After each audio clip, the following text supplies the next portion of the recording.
One of the things that I absolutely loved about the script, there are many things, but it's the dialogue. So I'm really, really picky when I read dialogue. I tend to pick scripts to bits, and dialogue is really, really, really hard to get, right. And I've heard this saying somewhere, that it's either you write really, really good dialogue and a bad story, or the other way around, you write a really good story and bad dialogue or something. And so the dialogue and the story were both a home run for me. Just that the dialogue where you could read the first 30 pages and actually not get bored of the conversation or not have, information repeat. Information does get repeated, but it's kind of with a different intention. And so I think to nail that was my favourite thing about the script. I'm actually getting really excited thinking about it now, and it's, it's really hard to find dialogue that's written that well. So Maha is the sister-in-law of Jamal, so Omar's wife. And the role that I suppose it was interesting for my role because I felt like that I was kind of in the middle. So whereas the dad was a certain way and the mum was a certain way, despite what my character was doing on screen, I do feel like she had a massive conflict and she was probably 50-50. And I think that comes from a place of,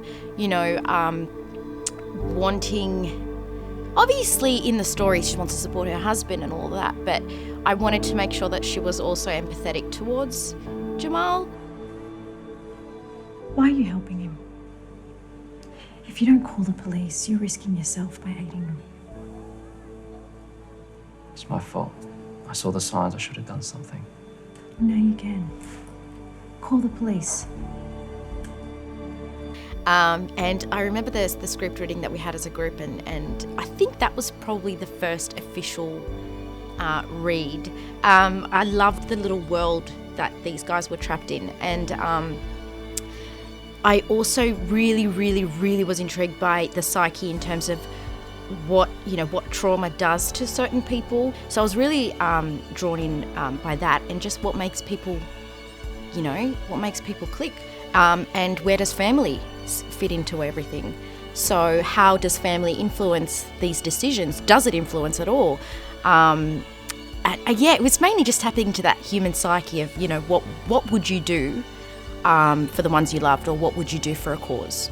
The rehearsal was my absolute favourite. It was like getting a free acting class with with the best, I think I rave on about Sir Had and his techniques and his wisdom when it comes to this stuff. He's always got something that surprises you, because he's so good at what he does.